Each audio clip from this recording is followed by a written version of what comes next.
Yes, magandang oras sa lahat ng manonood sa aking video. Ito po ang inyong Tita Ella, bumabati sa inyo ng isang magandang oras. Saan man kayo dako ng daigdig, mga OFW, mga kaibigan, mga kamag-anak, mahal sa buhay.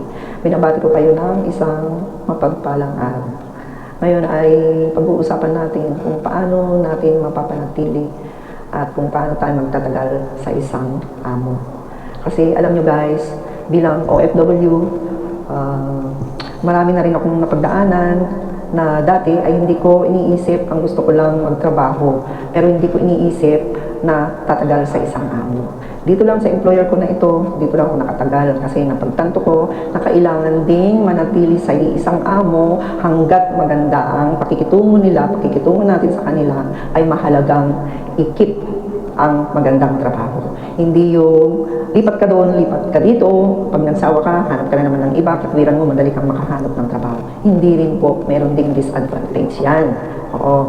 Kaya may mga ibibigay tayong tips kung paano natin mapanatili ang magandang relasyon between employer and employee, or sa madaling sabi, amo at kasambahay.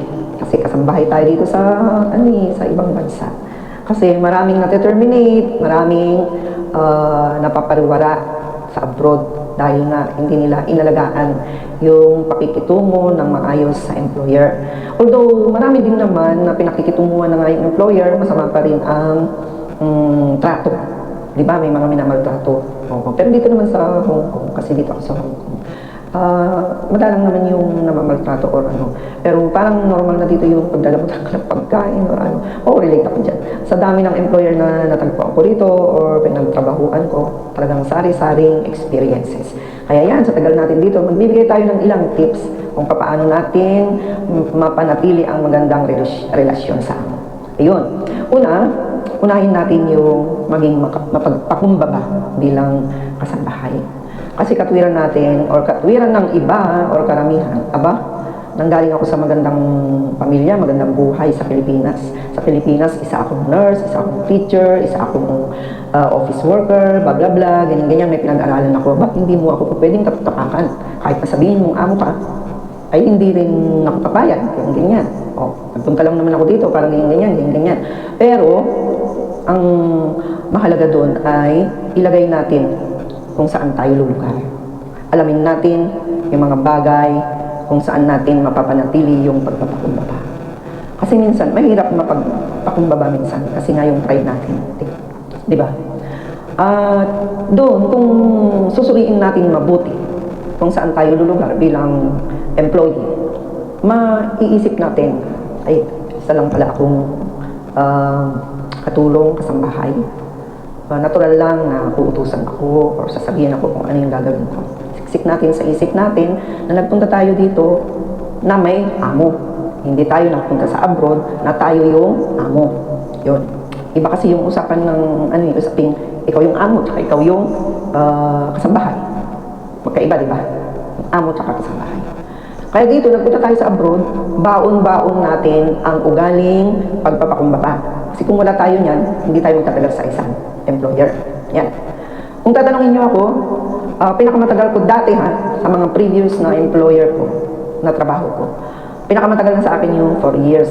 Kasi, ang katwiran ko noon, madali naman ako makahanap ng kasalukuyan pa nga lang na nagtatrabaho ko sa employer meron nang nagsasabi sa akin na, uy, magtrabaho ka sa akin, sabi gusto kita, ganyan-ganyan, masipag ako noon.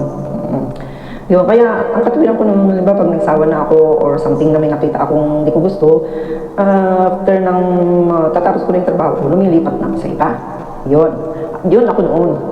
Ngayon, pangalawa, yung una mapagpakumbaba. Tapos pangalawa, yung mahalin natin ang ating trabaho. Gawin natin yung tama. Yun, sa tama lang tayo. Kailangan na isipin natin na maganda yung record natin sa amo natin. Kahit na wala yung amo natin, kailangan natin magtrabaho ng tama. Hindi yung masipag lang tayo pagka yung amo natin ay nakatingin. Isipin natin lagi na andyan sila. Isipin natin sila na may CCTV na nakasunod sa atin. Yun.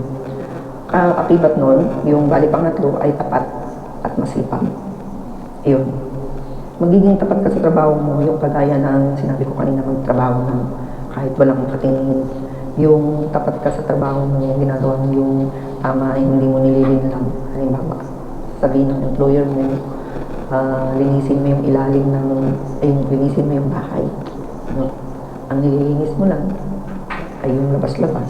Pinawalis mo yung labas-labas, di ba? Minsan, naamin ko ganun ako. Pero minsan ako konsensya. Kasi pag tapat ka, talagang babagabagin ka ng konsensya mo, di ba? Kung nasa iyo ang katapatan, iiral at iiral talaga ang konsensya. Kaya sasabihan ka ng konsensya mo, gawin mo naman ng tama yung trabaho mo. Kaya although minsan, hindi tayo perfect, nagagawa natin na madaliin yung trabaho natin kasi hinahabol natin yung oras natin. Kaya minsan, minimikos-mikos natin.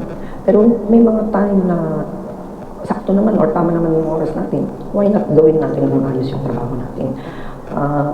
Hindi naman yung amo rin lang ang makinabang. Kundi tayo rin mismo sa sarili natin. Malinaw o maayos ang konsensya natin dahil alam natin sa sarili natin na nagagawa yung trabaho na maayos. Yun.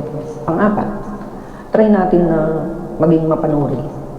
Hanapin natin ang kiliti ng mga amo natin.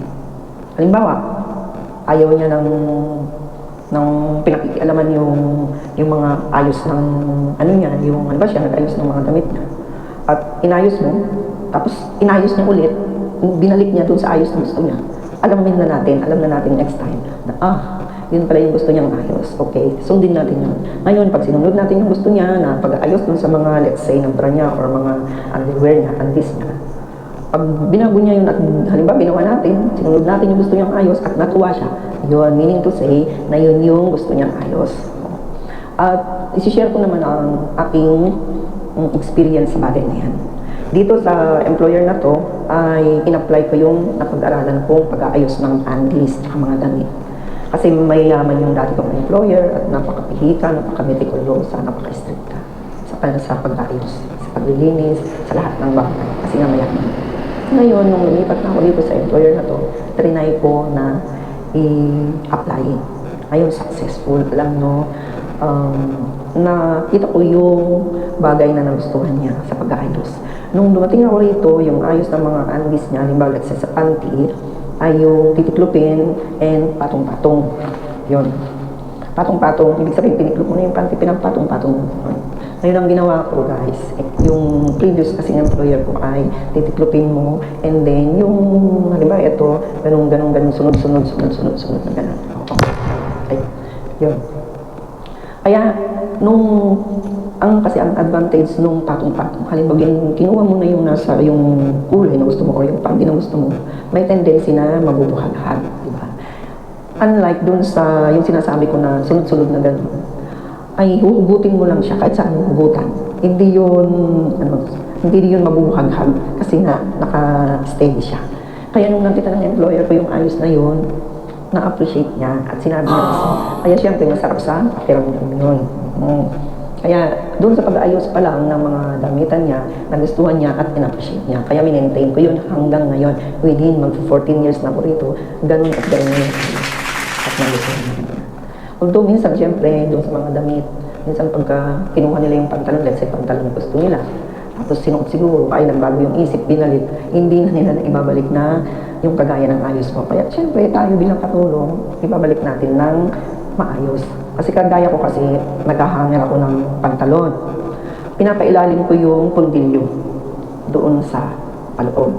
Yung pinakagilid ng pantalon, paghanger mo dito sa labas. Para ang advantage ng kagandahan nun is, sa labas nun, pantay-pantay, magandang tingnan. Yun, unlike pagka, halimbawa, yung iba, yung side, yung gilid ng pantalon ang nakaharap, yung isa pundilyo, may mga nakalawit-lawit, hindi magandang tingnan. Kaya ang ginagawa ko, yung pundilyo ay doon sa loob, magandang tingnan dito sa labas. Yun. Ang kaigihan ng pag hinanap mo talaga yung kiliti ng mga employer natin, let's say sa panlasa ng pagluluto. Kung ano yung gusto nilang lasa, sundin mo. Masisiyahan sila. Lagi nilang na-appreciate yan. Kasi nga, pag nagluluto ako rito, pag sinabing hindi maalat, syempre susundin mo yun, hindi maalat. Kaya nasanay na rin ako ng less na alat, salt. Kaya yung timpla nila sinusunod ko, masisiyahan talaga sila. Ayun. At syempre, yung panatilihin natin, ang 5, papanatilihin natin yung kabaitan natin. Kung ano yung bait natin na dumating sa amo natin, andun pa rin yung kabaitan natin. Oo, yun. Ang pagpapanatili ng kabaitan ay may kaakibat na masiglang pakikisama sa mga amo. Ganun natin mapapanatili ang kabaitan natin sa kanila. Kasi, siyempre mabait tayo bilang katulong nila. Kaakibat nun, yung pakikisama natin at respeto sa kanila. Yun, oo. Paano mo masasabi na isa kang mabait na employee kung yung respeto mo naman sa kanila is mababa? Di ba? Yun ang pang-5. Pang-6, masunurin. Kung ano yung utos nila, sundin mo na may respeto pa din. Hindi yung sundin mo, nagdadabog ka. Kaya napakahalaga yung respeto. Di ba? Susunod ka sa employer mo na may respeto. Kasi kung may pagdadabog, pagsisimamo, malas sa mga inchip yun. Yung mga nakasimamo. Yes, ma'am. Kung gagawin ka, malas sa kanila. Yung ibang employer na sasabihin nila, why you're always wearing long face? Yun ang tawag nila. Yung iba naman, you're always having black face. Yung gano'n yung mga pagsisimamot ba, pagdadamong. Yung gano'n ang tawag nila, black face, long face, ugly face. Diba? Masunurin sa tama at may respeto. Yun yung pang-6 natin. At panghuli, yung magiging thankful tayo. Unang-una, pasalamat tayo sa Panginoon at provide niya yung trabaho natin na ito. Dahil hindi sa Holy Spirit niya, hindi tayo kakaroon ng ganitong trabaho.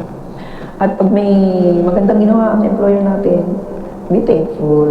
Kahit na yung iba, lagi nagbibigay ng gift, natural, mag-thank you tayo. Pero dito sa employer ko, kuripot sila. Pero thankful pa rin ako kasi mababait sila. Yun ang panglaban ko. Hindi, sa 14 years, almost 14 years na ako, 2 months pa. 14 years na ako. Hindi pa ako napapagalitan, hindi pa ako nasisigawan, hindi pa ako bagpos sarili ko mismo ang nagagalit sa sarili ko dahil minsan may mga bagay na nakakalimutan ako. Yun. Wow! At yun na nga guys, ang 7 bagay na sinyer ko sa inyo. Kung mayroon pa kayo maidagdag. Thank you. So hanggang dito na lang. Hanggang sa muli.